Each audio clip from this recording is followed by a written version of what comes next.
Since we're all enjoying the World Series, I want to tell you about the greatest World Series story I know that does not involve a Major League Baseball player. My name is Colby. I'm an author and a television producer and a huge Detroit Tiger fan, although I am wearing a Toronto Blue Jays hat in deference to the city I live in and all the great Toronto Blue Jay fans I know. The greatest World Series story I know that does not involve a Major League player involves a man named Joey Buchholz. Joey contacted me 4 years ago to join something he called the Utopian Baseball Universe. The Utopian Baseball Universe was a fantasy league made of the greatest players of all time, with games simulated to create a full season and a championship. And Joey approached me about this through Facebook Messenger, and I wasn't that interested in the league because I was trying to get my business going after the pandemic, and I barely had enough time to watch Major League games, let alone fantasy Major League games. But Joey said something to me that stuck to me. He said, "This is how I make friends now." And he was so affable and friendly, I had to say yes. And every night during the season, there weren't just little updates on this Facebook group. He showed up narrating games, hosting talk shows. Joey was my companion every night while we were all still a little separated. And I got to know Joey quite a bit during that time. And he was one of the most remarkable people I have ever met. I want to read a section of the book for you to give you a taste of that as I got to know him. He also shared some of his own stories with me. That's Joey. Depression didn't just run in his family, it ran through him. I didn't press Joey for details since we hadn't known each other long, but I was about to get to know him a lot better. Over the next few weeks on Facebook, Joey opened up about his life, starting with his heart attack on July 14th, 2012. Joey posted this memory of a message his daughter wrote for him the day after the incident. "Daddy, I think you have to get better today. What do you think helps you get better for you?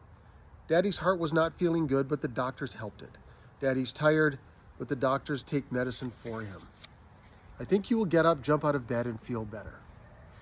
Memories of grace filled Joey's feed, including these two from the following year after his heart attack. Gracie measured things in daddies these days. She says the supermoon tonight will be bigger than 100 daddies.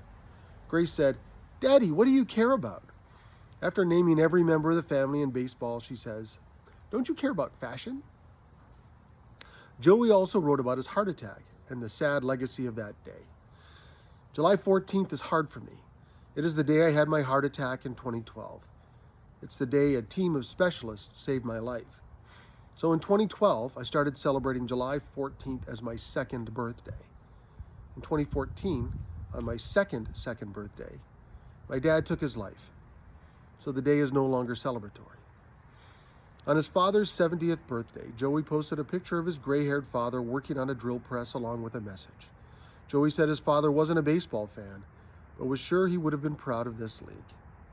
There was more, heartbreakingly more. This memory from 2017 recounted the years following the heart attack.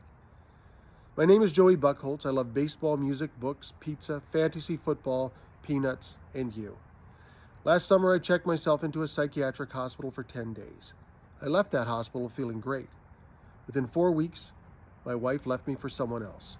I was told to leave my home. I was told I couldn't see my daughter, and my job was eliminated. I tried to make a new life in Cleveland. Shortly after moving there, I suffered a pulmonary embolism and was kept alive by an oxygen tank. The increasing medical bills and constant pain made it impossible to support myself. I am now living out of my car, helping a friend with his own business, and driving 2 men across the country so they can succeed. My depression, anxiety, and pain have crippled me. A few nights ago, I looked back on the last 25 years and came to realize there have been so many highs and many lows, looking at each year individually, slightly more good than bad. Never three bad years in a row. 2016 and 2017 have been terrible. So the odds say 2018 should be good. So I'll start working towards that day today. All I want is for music to sound great again, food to taste good again, baseball to tug at my heartstrings, and to one day hug my daughter. I will use this time of homelessness and hunger to motivate myself to be the guy you all know and love. I haven't met 3 or 4 of you, but I'm sure we get along swimmingly. Joey. His friends replied with messages of support. Please stay strong, and I pray the Lord gives you the strength to keep going every day. "Joey, I'm glad you're here," I wrote. "You're a really good dude and the world is better with you in it." Later, Joey posted, 9 years ago, doctors told me I would be lucky to make it to 50. I turned 46 in October. Don't want to waste a second. Joey followed this long string of confessions with this: "Nothing decreases my libido like watching senior citizens enjoy ice cream." He dumped his most painful parts of his life in a public forum and followed it with a joke. I didn't just like Joey anymore. I admired him. This was a man with a perspective that only comes from pain. That is just a teaser into the life of Joey Buchholz. And I know I've put the pain in front of you, but what followed is a story that inspired not just me, but hundreds of people, many of whom never met him in person. And you can get this story in the Unqualified Hockey Coach, and stories of Springsteen, True Love, and How to Be Utopian. It's the last chapter called The Utopian. It's a great baseball story, and it's a great story about life, about a great man, one of the greatest I've ever met. So I hope you'll check out the book and learn more about Joey and how he changed my life and how he can change yours.